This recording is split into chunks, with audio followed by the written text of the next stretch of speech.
મિત્રો આજે આપણે વર્બ એગ્રીમેન્ટ વિશે જોઈશું। વર્બ એગ્રીમેન્ટનો મતલબ એવો થાય કે કોઈ વાક્ય હોય તો એના પછી કર્તા હોય, એ કર્તા પછી ક્રિયાપદ કેવી રીતે મૂકવું। દાખલા તરીકે એક મેં ઉદાહરણ આપ્યું કે bread and butter is my favourite breakfast. સામાન્ય રીતે આપણે દાખલા તરીકે આઈ લખીએ તો એમ લખાય, યુ લખીએ તો આર લખાય, એટલે ક્રિયાપદ છે ને એ કર્તા પ્રમાણે લખાય। અહીંયા કરતા બ્રેડ પણ છે અને બટર પણ છે। જો બ્રેડ અને બટર હોય તો અહીં બહુવચનનું ક્રિયાપદ આવવું જોઈએ, પણ આપણે અહીંયા એકવચનનું ક્રિયાપદ મૂક્યું એટલે કે બ્રેડ અને બટર એ એક આઈડિયા બતાવે, એક યુનિટ બતાવે। જો હવે એક યુનિટ બતાવે તો એવી વખતે આપણે ક્રિયાપદ એકવચનનું મૂકવામાં આવે છે, એટલે બ્રેડ એન્ડ બટર બહુવચનમાં ગણાતું નથી। એ જ રીતે આપણે એવું એક બીજું ઉદાહરણ જોઈએ કે રાઈસ એન્ડ કરી, એટલે ભાત અને કરી।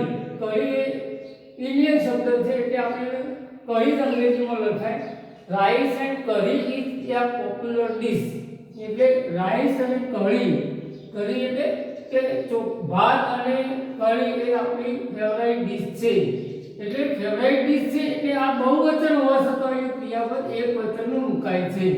ટૂંકમાં આપણે કહી શકીએ કે આવો એક આઈડિયા બતાવતા કરતા બે હોય છતાં પણ ક્રિયાપદ એકવચનનું મૂકવામાં આવે છે।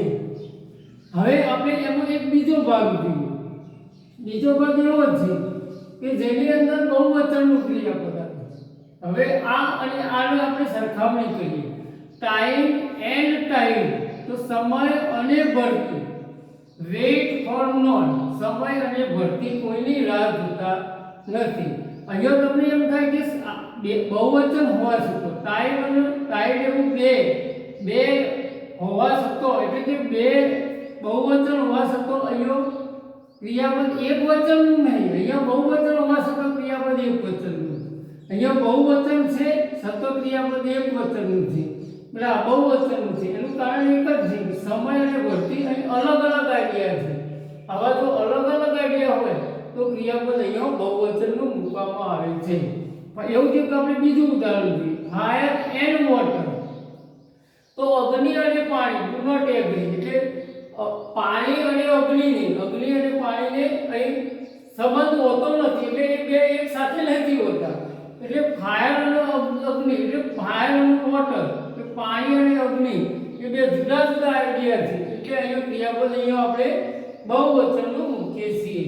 હવે ત્રીજો ભાગ આપણે જોઈએ કે gold and silver are precious metal, તો સોનું અને ચાંદી એ કિંમતી ધાતુઓ છે, તો આ પણ બહુવચન છે।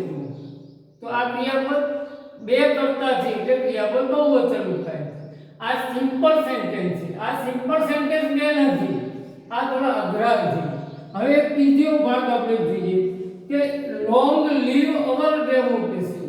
જો અંગ્રેજીમાં વાક્યના પ્રકાર છે, સામાન્ય વાક્યને આપણે એસર્ટિવ અથવા ડિક્લેરેટિવ સેન્ટેન્સ કહીએ છીએ। બીજો પ્રકાર છે આજ્ઞાર્થ વાક્ય, stand up, sit down, come here, go there. આવા વાક્ય જ્યારે લખીએ ત્યારે એ આજ્ઞાર્થ વાક્ય છે। હવે એક ત્રીજો પ્રકાર છે એક્સક્લેમેટરી, એટલે ઉદ્ગાર વાક્ય, અને એક આ ચોથો વાક્યનો પ્રકાર છે એને આપણે અંગ્રેજીમાં ઓપ્ટેટિવ સેન્ટેન્સ કહીએ છીએ। ઓપ્ટેટિવ સેન્ટેન્સ એટલે ઈચ્છાદર્શક વાક્યો, અંગ્રેજીમાં એને ઓપ્ટેટિવ સેન્ટેન્સ એટલે ઈચ્છાદર્શક વાક્યો કહેવાય છે। લોંગ લીવ અવર ડેમોક્રેસી આવો ઈચ્છાદર્શક વાક્યો હોય જેના પાછળ આપણે આવું ઉદ્ગાર ચિહ્ન મૂકીએ છીએ। તો આવા વાક્યો જે ઓપ્ટેટિવ સેન્ટેન્સ ના હોય છે એમાં સામાન્ય રીતે ક્રિયાપદ બહુવચનનું મૂકવામાં આવે છે। મિત્રો આપણે અહીંયા વર્બ એગ્રીમેન્ટ એટલે શું, તો બે કરતા છે, જો બે છે સતત ક્રિયાપદ એકવચન, બે છે ક્રિયાપદ બહુવચન છે। એટલે આ રીતે આપણે કોઈ જાહેર પરીક્ષાઓ કે આવું હોય ત્યારે આવા વાક્યો આપણે પરીક્ષામાં પૂછી શકાય એવા હોય છે।